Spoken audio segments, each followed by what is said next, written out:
Naam, mpenzi mtazamaji, karibu katika kipindi maalum kabisa kuelekea kongamano la Uamsho. Kongamano linaloandaliwa na Dayosisi ya Dar es Salaam kutoka katika idara ya uinjilisti na umisheni na upandaji makanisa. Kongamano linalotarajiwa kufanyika tarehe 4, tarehe 5 na tarehe 6 katika mwezi wa 7 mwaka Bwana wetu Yesu Kristo 2025. Kuletea kipindi hiki naitwa Padre Kelvin Dismas wa Kanisa Anglikana Tanzania, idara ya habari, Dayosisi ya Dar es Salaam. Studioni tuko na mgeni atajitambulisha, alafu basi tutakwambia ni mambo gani basi tumetamani uyapate katika kipindi hiki maalum cha kuelekea kongamano la Uamsho. Karibu. Asante. Naitwa Askofu Jackson Sostenes Jackson, ni askofu wa Kanisa la Anglican Dayosisi ya Dar es Salaam. Ndio, kama ambavyo amejitambulisha, yeye ndio mbeba maono wa Kanisa Anglikana Dayosisi ya Dar es Salaam. Baba Askofu, tuna jambo hili ambalo linaendelea sasa na watu wameendelea kulitambua, likirushwa katika mitandao ya kijamii na katika makanisa, wakitangaziwa juu ya uwepo wa tukio kubwa kabisa hili linaloitwa kongamano la Uamsho. Pasi na shaka hii itakuwa ni awamu ya 3. Watazamaji wangetamani kujua basi Uamsho ni nini? Karibu. Asante. Kama ambavyo Father Kevin mtangazaji wetu hapa ameweza kuainisha kwamba tutakuwa na kongamano hilo tarehe 4, 5 na 6 katika mwezi Julai mwaka huu, na tafsiri ya neno uamsho ni sawa na kusema kwamba kuhuisha, kurudisha uhai uliokuwa aidha umefifia au unapotea, au kurudi katika hali ya awali katika uwepo wa Mungu. Hiyo ndio maana ya tafsiri ya neno uamsho kwa jinsi ambavyo Biblia imeweza kutafsiri, lakini pia katika lugha ya Kiingereza ambayo imetafsiriwa moja kwa moja neno hili revival katika lugha ya Kiswahili, maana yake ni hiyo kuamsha, kuleta uhai kwa upya. Ndio. Ukitamani kuona zaidi kupata historia kwa ufupi juu ya uamsho katika Kanisa Anglikana, pengine katika mawanda yote, kama inaweza kuwa ulimwenguni, kama inaweza kuwa katika eneo la Afrika, ama eneo lote ndani ya Kanisa Anglikana, uamsho. Kabla ya kuja katika Kanisa la Anglican, ndio nieleze kidogo katika kuweka msingi zaidi kwamba sio jambo tu ambalo limeanza katika Kanisa la Anglican au limeanza katika Dayosisi ya Dar es Salaam. Kama nilivyosema awali kwamba ni jambo la kibiblia. Katika Biblia kuanzia Agano la Kale mpaka Agano Jipya, Mungu alivyojifunua kwa watu wake, taifa la Israeli, na katika historia nzima ya ukombozi wa maisha ya mwanadamu, bara kadhaa Mungu amekuwa akijifunua kwa watu wake kupitia manabii, kupitia matukio mbalimbali, kuweza kuamsha hali ya mahusiano kati ya mwanadamu na Mungu, na hasa pale inapoonekana kwenda katika hali ya kufifia. Katika Agano la Kale tunaona kwamba Mungu anapotoa amri kutoka mlima Sinai kwa Musa, lakini wanadamu hawa wanafika mahali wanayumba na kuanza kuziacha, anakuja kuamsha tena katika kitabu cha Kumbukumbu la Torati, kuwarudisha katika Torati ya Musa. Lakini pia wakati mwingine wakiwa katika hali ya kugeukia miungu mingine na kuacha imani, Mungu anaamsha taifa lake kupitia manabii mbalimbali. Na ndipo Habakuki anapokuja kusema katika Habakuki sura ya 3 aya ya 2, E Bwana, fufua kazi yako katikati ya miaka.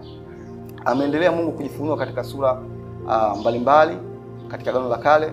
Tunaona pia hata katika ujengwaji wa hekalu la pili baada ya la kwanza kuvunjwa, ilikuwa pia ni namna ya Mungu kukusanya watu wake pamoja na kuliketisha jina lake tena mahali pake. Yeye aliyeshuka Sinai anaendelea tena kushuka katikati ya watu wake, kuleta uhai mpya katikati yao. Ukija katika Agano Jipya, unaona maandalizi yanaanzia kuanzia kwa Yohana Mbatizaji, yanakuja anapoanza kuamsha watu waliokuwa wameiacha njia kuweza kujiandaa kwa ajili ya kumpokea Masihi, kwa ajili ya kumwamini Kristo. Kwa hiyo imeendelea hivyo kwa muda sana.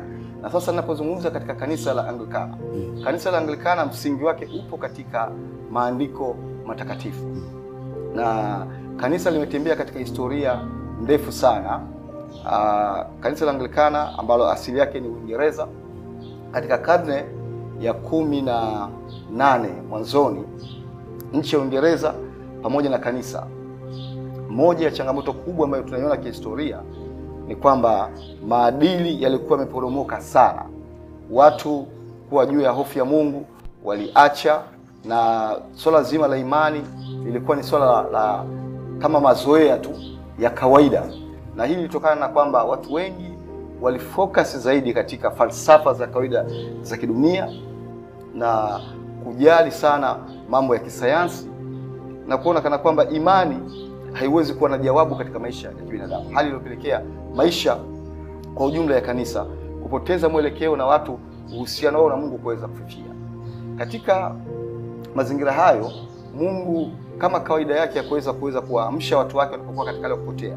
Katika karne hiyo ya 18 aliwatumia watumishi wake ambao aliwaamsha, akiwemo George Whitefield pamoja na John Wesley, ambao Mungu aliwapa karama na uwezo wa kuhubiri, na walihubiri sana kuhusu toba ya kweli, kuhusu imani na maisha yenye ushuhuda katika Mungu. Kwa hiyo kupitia wao katika nchi ya Uingereza wakahubiri sana habari za uamsho, na halikuwa jambo la kupokelewa kirahisi.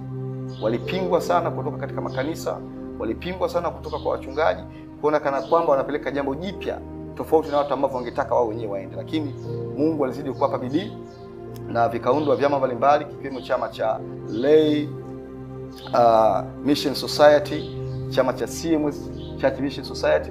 Kwa hiyo katika karne ya 18 uamsho mkubwa ukatokea katika nchi ya Uingereza. Watu wakajazwa Roho Mtakatifu, watu wakaanza kutembea tena upya katika maisha ya kumcha Mungu na kimaadili. Historia ya uamsho ndani ya Dayosisi ya Dar es Salaam ni mchakato ambao labda pengine ulianza lini ama umeanza muda gani?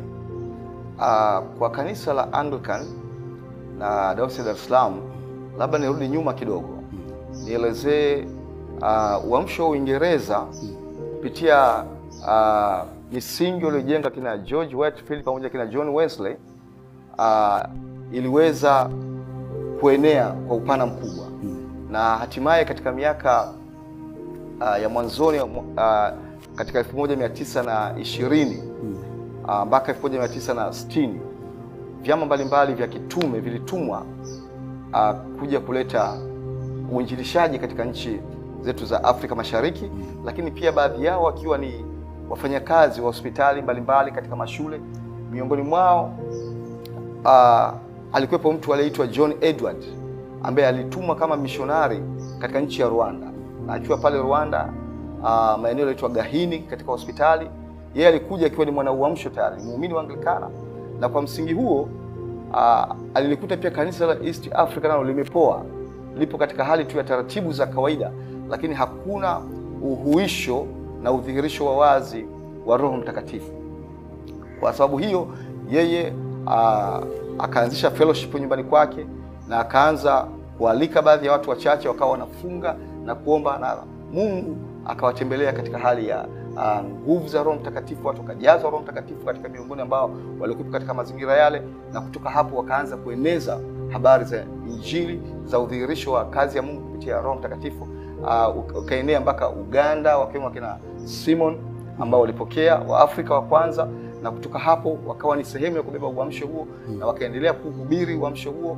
Ni kusisitiza tu imani katika Mungu, lakini maisha ya toba na ushuhuda. Na walikuwa na wimbo wao maarufu sana kwa wakati huo, waliita tukutendereza Yesu, tukutendereza Yesu. Na waliendelea hivyo, na hatimaye wakagusa katika nchi ya Tanzania, wakagusa katika nchi ya Kenya, na uamsho ukapokelewa katika kanisa, ingawa hakikuwa kitu rahisi. Kwa Dayosisi ya Dar es Salaam pia sio jambo jipya. Utakumbuka kwamba, na hasa kwa waliopata bahati kusoma kitabu kilichoandikwa na ndugu Samata chenye kuelezea habari za Edmund John, mtu wa Mungu. Katika kitabu kile kinaeleza namna ambavyo mtu wa Mungu Edmund John, ambavyo Mungu alimtumia kwa vipawa vingi alivyokuwa navyo.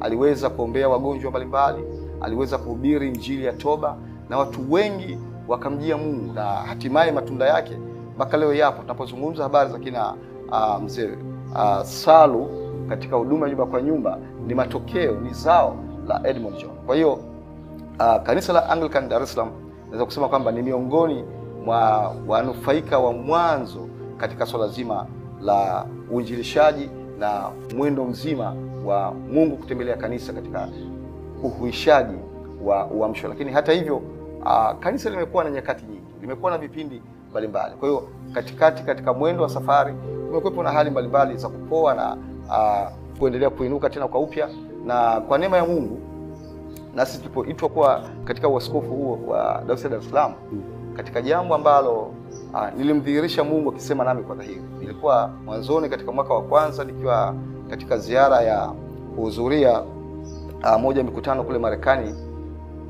Siku hiyo nilikuwa nina mzigo sana, nikakuta kuna wazo ndani yangu limeibuka sana la kuona kwamba Dayosisi ya Dar es Salaam inakuwa ni dayosisi pia yenye uamsho ndani yake.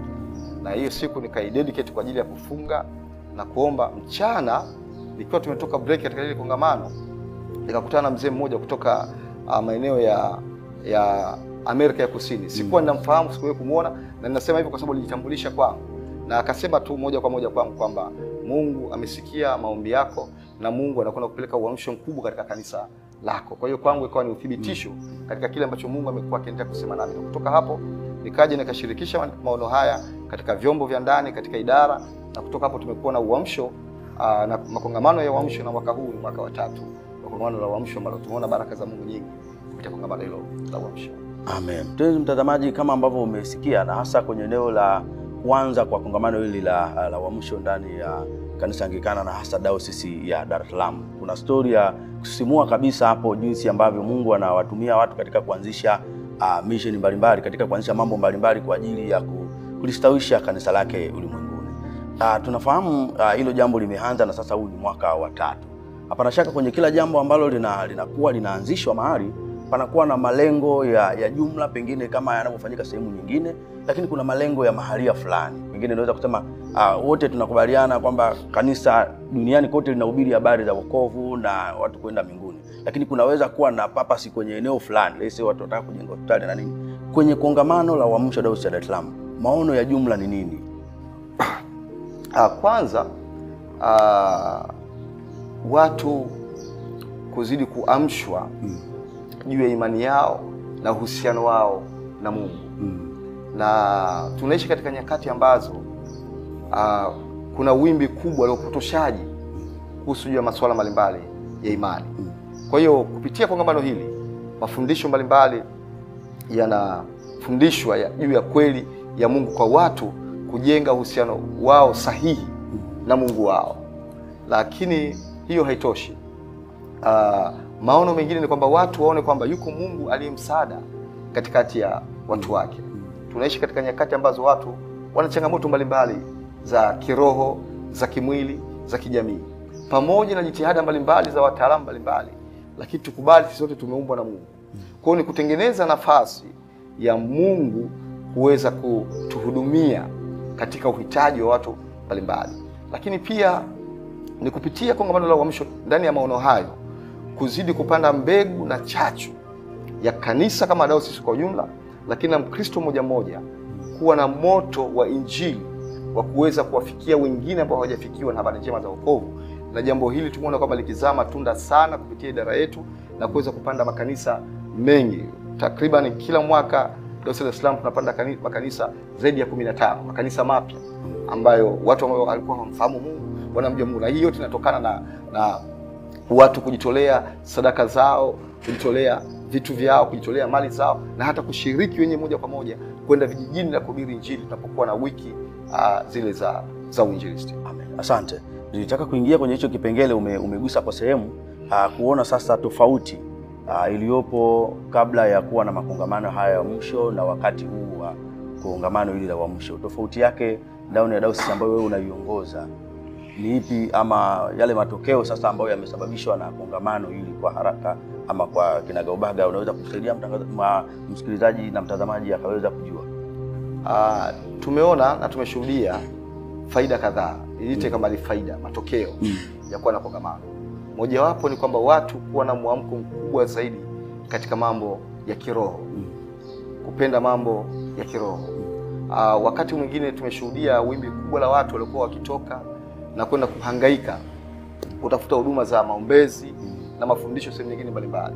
Lakini sasa makanisa yetu yamekuwa na nafasi kubwa sana ya kuwa na seminars mbalimbali, ya kuwa na mikutano ya injili mbalimbali, lakini pia yanakuwa na huduma mbalimbali za maombezi. Kwa hiyo hatuoni watu wakitoka tena kwenda nje kuhangaika, bali wote wamekuwa wakihudumiwa kutoka ndani ya kanisa. Lakini pia tumeona faida ya kongamano hili kuibua vipawa vya watu mbalimbali na kukaa katika udhihirisho na nguvu za Roho Mtakatifu, watu kuweza kutumika kama Mungu anavyotaka katika ngazi mbalimbali na kuhudumia. Kiu na shauku ya watu kumtafuta Mungu imekuwa ikiongezeka zaidi, na pasipo kuharibu utaratibu wetu wa kanisa, pasipo kuharibu mapokeo yetu ya kanisa, lakini ndani ya kanisa letu la Anglikana watu kukutana na Mungu wao aliyewaumba na kuweza kuona wakihudumiwa na Mungu wao. Kwa hiyo hii kwetu ni faida moja kubwa sana, lakini pia na ari ya watu kujitoa sana kwa ajili ya kazi ya Mungu. Amina. Tunafahamu kwamba basi penye jambo pengine zuri lolote panaweza pakawa na changamoto, labda katika namna ya kuitekeleza ama namna ya mapokeo. Ni zipi changamoto ambazo tunakutana nazo kwenye kongamano? Kwa sababu tunasema hili ni kongamano la 3, na katika kufanya kongamano la tatu pengine hapa katikati kuna changamoto. Kama Yesu mwenyewe anauliza watu kwamba watu wananena mimi ni nani, pengine anataka kujua hichi anachokifanya watu wanakipokeaje na watu wanamuonaje yeye. Kwenye kongamano la uamsho changamoto ni zipi? Kwanza kabisa ni uelewa. Wako watu ambao ukiwazungumza habari za uamsho wanaona kama ni kitu kipya katika kanisa, na ndio maana nikaanza kuzungumza kuanzia Agano la Kale. Mungu amekuwa akiwaamsha watu wake katika kujenga mahusiano, kwa sababu ni jambo ambalo liko endelevu. Kwa hiyo changamoto ya kwanza ni baadhi ya watu kuona kana kwamba jambo hili ni jambo jipya na ni kama dini mpya, kitu ambacho ni swala zima la uelimishaji na kuwa hiyo awareness kuweza kuwekwa katika wazi zaidi. Lakini katika kutokuelewa huko, wakati mwingine kumepelekea upinzani kwa wale ambao wana practice masuala mbalimbali ya maombezi, masuala ya mikesha, masuala ya seminars. Lakini tunamshukuru Mungu, siku zinavyoendelea mbele ushindi ni mkubwa zaidi kuliko ni nguvu ya upinzani au changamoto ya kuzuia jambo hilo. Watu kisha kuelewa, inakuwa ni rahisi kuweza kutoa ushirikiano wa kutosha. Lakini pia zipo changamoto kadhaa ambazo sasa zinakuja katika swala zima la kuratibu, kukamilisha masuala mazima ya kuona kwamba tunakuwa na kongamano. Mojawapo ni watu kujisajili katika muda wa mwishoni kabisa, jambo ambalo wakati mwingine inapelekea kamati inayohusika na maandalizi kuwa na wakati mgumu, kwa sababu kwa kutokuwezeshwa mapema na kutokujua uhalisia wa watu ambao watashiriki katika kongamano. Lakini pia zipo changamoto kadhaa, kwa sababu wakati mwingine tunakusanya watu kutoka maeneo mbalimbali, na Dar es Salaam ni kubwa, ipo katika Dar es Salaam yenyewe, lakini pia ipo katika mkoa wa Pwani. Kwa hiyo wakati mwingine watu wanasafiri kutoka maeneo ya mbali, Mafia, Kibindu, sehemu mbalimbali. Sasa kupata makazi na malazi kwa masuala mazima ya gharama kidogo inakuwa changamoto. Lakini pia changamoto nyingine, watu wanakuwa ni wengi, kwa hiyo bado hatujafika mahali tunakoelekea. Lakini changamoto ambayo ipo tayari, tumeshaanza kuwa ni wengi kuliko venue ya kuweza kufanyia kongamano, kwamba watu ni wengi zaidi na wakati mwingine wanakaa nje, kitu ambacho tunakiangalia namna gani kuweza kutatua jambo hilo. Lakini pia hata vyombo vya kisasa vya kuweza kutumia katika kongamano bado hatujafika katika standard ambayo tungetamani iweze kufikia, pamoja na kujitahidi ambayo tunaweza kujitahidi. Kwa hiyo hizo ni baadhi ya changamoto ambazo tuko nazo, lakini kama nilivyosema kwamba ushindi ni mkubwa zaidi kuliko changamoto ambazo tumekuwa tukiziona. Amen. Tunafahamu makongamano mawili yaliyopita yalikuwa yanajaribu kuelekeza ni washiriki ni hasa viongozi waandamizi kwenye kanisa, kuanzia level ya diocese na kushuka kwenye mitaa, pamoja na makasisi na wake zao. Na tumepata habari kwamba kongamano la mwaka huu litahusisha na watu wengine. Nini kimebainika, ama jambo hili limechagizwa na nini zaidi hata kuona watu wengine wanaweza kushiriki? Kuanzia malengo ya awali ilikuwa sio kuwatenga baadhi ya watu, lakini jambo lolote lile lazima liwe na mahali pa kuanzia.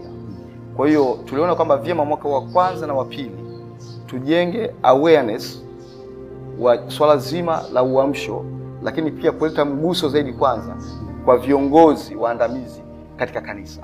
kwa sababu wao wakisha kulelewa jambo na kulisimamia ni rahisi kuweza kuwa chachu kwa watu waliopewa kuweza kuwasimamia. Maandiko yanasema nitampiga mchungaji na kondoo watatawanyika. Kwa hiyo kiongozi yoyote katika kanisa ni mchungaji katika nafasi yake, hata kama hajakuwa ordained, lakini mchungaji katika mtazamo wa kuwasimamia wengine. Kwa hiyo tulitamani kwamba wao wawe na hiyo awareness mapema na commitment hiyo mapema, ili wao waweze kuwa msaada wa kurahisisha jambo hili. Lakini maono ya uamsho ni kumfikia kila Mkristo ndani ya kanisa la Anglican Dar es Salaam, lakini nje ya kanisa, na hata kuwafikia wengine ambao hawamjui Mungu.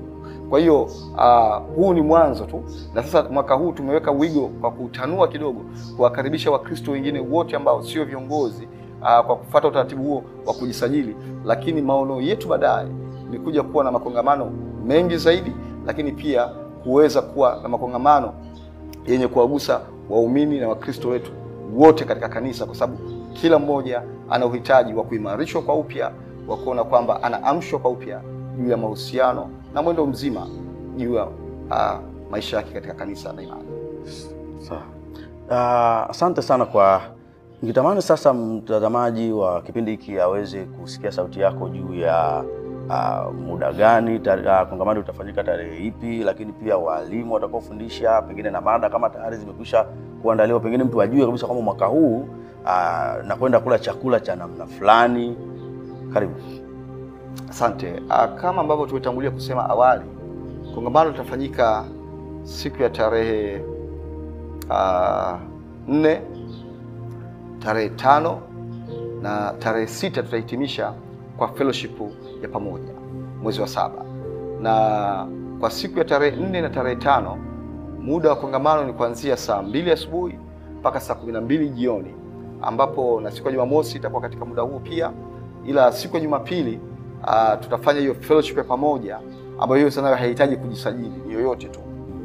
Itaanza saa 8 mchana mpaka saa 12 jioni. Tutakuwa na walimu mbalimbali na mada mbalimbali zitafundishwa, zikiwemo za kuzidi kutuimarisha na kuweza kufahamu kwa undani umuhimu wa maisha ya uamsho katika maisha ya Mkristo binafsi, lakini pia katika kanisa zima kwa ujumla. Kwa nyingine zote zitakuwepo mada kadhaa zenye kujenga juu ya msingi huo, juu ya maisha ya imani kwa Mkristo. Na walimu mbalimbali kutoka ndani ya dayosisi yetu watahusika kufundisha, wenye ambao Mungu ametupa au amewapa vipawa mbalimbali. Lakini pia kwa neema ya Mungu tutakuwa na baba askofu Dr. Mark Fihavango kutoka Dayosisi ya Kusini, kanisa la KKT. Lakini pia tutakuwa na baba askofu mkuu mstaafu Donald Mtetemela wa kanisa Anglikana. Kwa hiyo hawa pia ni miongoni mwa wakufunzi ambao tutakuwa nao katika kongamano hilo. Nami pia nitakuwa ni sehemu ya kongamano hilo kubwa na muhimu kama mwenyeji. Kwa hiyo niwaalike Wakristo wote kupanga kutokukosa kushiriki katika kongamano hili kubwa na muhimu kwa ajili ya afya ya maisha na safari yetu ya kiroho katika imani. Pengine watu wanatamani kujua kwa sauti yako kwamba namna ya kujisajili, maana tumesikia sasa unakaribia watu wote, modality yake ya usajili ikoje?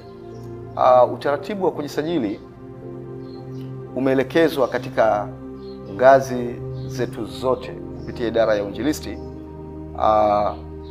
kwamba katika vigango, katika mitaa, lakini pia kupitia katika idara unaweza kuweza kujiandikisha. Makasisi na kamati za uinjilisti katika makanisa yetu ni watu wa msaada wa kuweza kukusaidia kuweza kujisajili, na zipo fomu maalum ambazo zimepelekwa katika ngazi hizo. Kwa ni rahisi tu kwa ada ya shilingi 25,000, na ada hii si kwa ajili ya gharama nyingine, bali ni kwa ajili tu ya kuweza kufacilitate baadhi ya huduma muhimu kama chakula, chai katika muda ambapo tutakuwa katika kongamano. Kwa fedha hizo pia za ada ni kwa ajili ya kukuhudumia wewe mwenyewe. Lakini pia unaweza kufuatilia katika matangazo yetu na namba ambazo zinapita katika skrini hapo chini kwa ajili ya mawasiliano, na utaweza kurahisisha zoezi lako pia kuweza kujisajili. Na kama una swali lolote lile, basi muulize kasisi wa mtaa wako mahali ulipo, lakini pia wasiliana na idara yetu ya uinjilisti chini ya Baba Canon Thomas Mwaela pamoja na naibu wake kasisi Conte Masongo. Utaweza kukusaidia, lakini pia na mwenyekiti wetu wa kongamano Baba Canon Mangoma. Asante. Neno lako ni lipi sasa kwa ajili ya wahudumu wa Dayosisi ya Dar es Salaam pamoja na washiriki wote wa kongamano katika mwaka huu wa Bwana wetu Yesu Kristo 2025 tunapoenda kwenye kongamano hili la 3? Kwanza kila mmoja aweze kujiandaa, kuanzia wahudumu wenzangu, makanon, makasisi, mashemasi, wainjilisti, lakini pia wake za wahudumu, viongozi wa kanisa na Wakristo moja moja. Lakini pia kila mmoja afanyike hamasa kuweza kuhamasisha mwingine kuona kwamba anaweza kuhudhuria katika kongamano hili muhimu. Zaidi ya yote kuliombea kongamano hili ili tuone udhihirisho wa Mungu dhahiri katikati yetu. Tuone Mungu akituhudumia. Tusiwe tuna kongamano la kuhitimisha taratibu kama tumekuwa na kongamano katika mwaka huu, lakini tumuone Mungu akitutembelea katika namna ya tofauti, kwa kutufundisha, kutuimarisha katika imani, lakini kutuhudumia, kwa sababu tutakuwa na muda mzuri pia wa maombezi kwa wenye shida na changamoto mbalimbali. Mungu ni msaada unaonekana tele wakati wa shida na wakati wa mateso. Kwa hiyo ni dhahiri kwamba Mungu atachukua mizigo ya watu wake na kuwasaidia. Kwa mwaka huu kongamano letu hili la 3, thimu yake ama neno kuu lake ni nini? Katika mwaka huu 2025 neno kuu la kongamano linatoka katika Zaburi 119 mstari 105. Neno ya Zaburi yanasema, neno lako ni taa na mwanga wa njia zangu. Kwa hiyo mguso mkubwa ni kumwona Mungu anakuwa ni Mungu mwenye kutuangaza kwa neno lake katika maisha yetu, katika makanisa yetu, katika dayosisi yetu. Tusimame katika neno la Mungu, lakini pia kwa neema na mwanga wa Mungu kuona maisha ya Wakristo wote yanatolewa gizani na kuangazwa na kutembea katika nuru ambaye ni Kristo mwenyewe.